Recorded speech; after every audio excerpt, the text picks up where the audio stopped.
interns and residents to go out in communities, underserved areas, even within the city of Riverside. There are areas with very poor health care, preventative care, kids are not getting their shots on time, and so forth. To go out in these communities and hopefully to remain there. Often the choice of a physician is where they want to settle down is based on where they did their residency. The county hospital itself is preparing for this as one of the prime teaching hospitals, and we just had the county hospital rated highest in patient satisfaction of any hospital in the whole region. And our director, Mr. Bagley, tells me that the system that I suggested here a couple of years ago for them to start measuring their performance internally, core measurements, which is outlined in these charts, has helped them raise their standard of care so that they could receive this very, very high rating. There's a lot more that we can and should do with healthcare. For instance, the county's ambulance services now are assigned the task of going out and picking up what we call 5150s, people who are mentally ill on the streets, often not just a danger to themselves, but a danger, often to police and other bystanders who engage them, unfortunately, without proper training. We're going out with ambulances now on a kind of a medical mission that is ill-suited to deal with people with severe mental problems who are on our streets daily and at night. It's one of the most dangerous situations there is. Other counties have a much more progressive approach in dealing with this issue. We need to adopt that. Other counties use vans. They use specially trained people that not full psychiatrists are getting very expensive. There's a great demand for them out of state, but that are trained in this so that they can go out and hopefully get there before the police do or as the police do to more intelligently, humanely deal with people on the street. We need more outreach in this county. It was always striking to me that certain countries who are very abjectly poor, like Haiti, actually have better outcomes for AIDS patients because they have community workers who go out to the patient in the community and make sure they're taking their meds. We don't have that here. We're behind in a lot of ways that we handle healthcare, let alone the great gaps that we have in it. This is an area where there's bipartisan, across the board, widespread support for improvements here. And we need to coordinate those often with our schools and training facilities.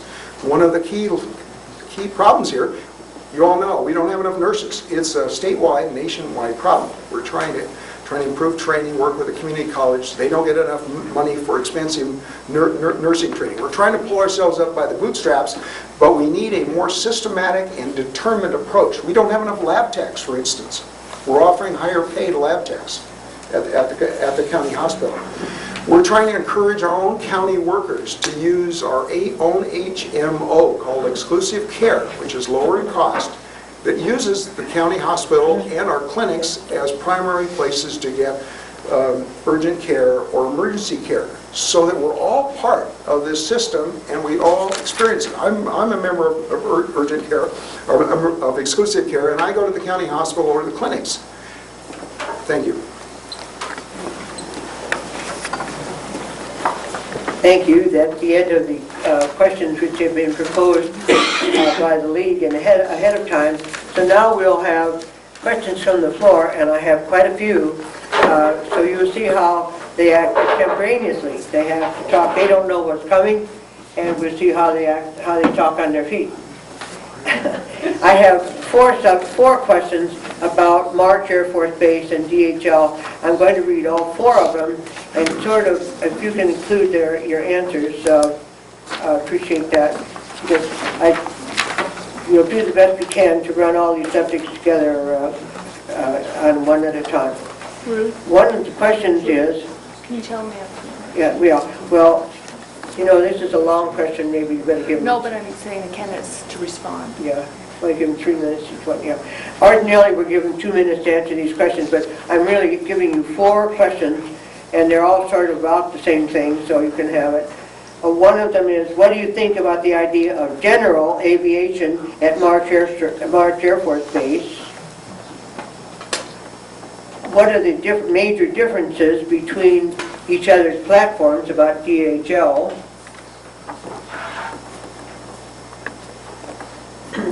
And Mr. Buster, in 2004, you were the lone dissenting vote on JPS rezoning project for the March Global Port property. The reason you stated for your no vote was that you felt it was a bad deal.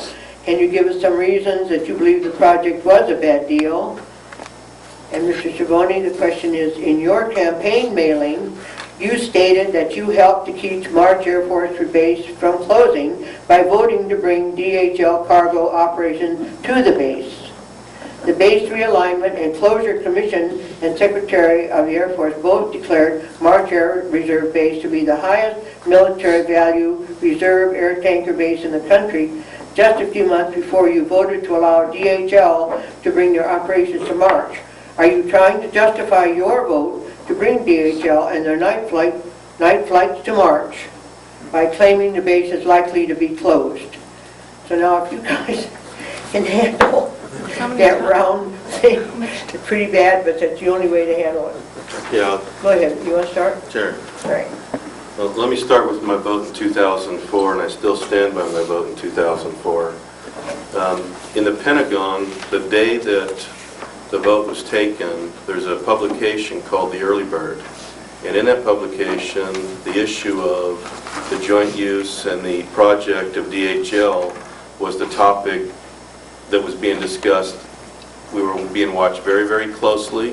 It was, I felt as chairman that it would have been a vote against joint use, a vote against the military, to not support the joint use agreement that had been signed about 5 years before I was even elected. And let me clarify a couple things. Cargo was approved 5-6 years before I got there. Cargo was not approved September of 2004. What was approved was to allow a cargo sorting facility on the ground to be constructed. Cargo flights were already allowed. There was no DHL there, but the flights could occur. What was the other part of the question? I guess that was a pretty long one.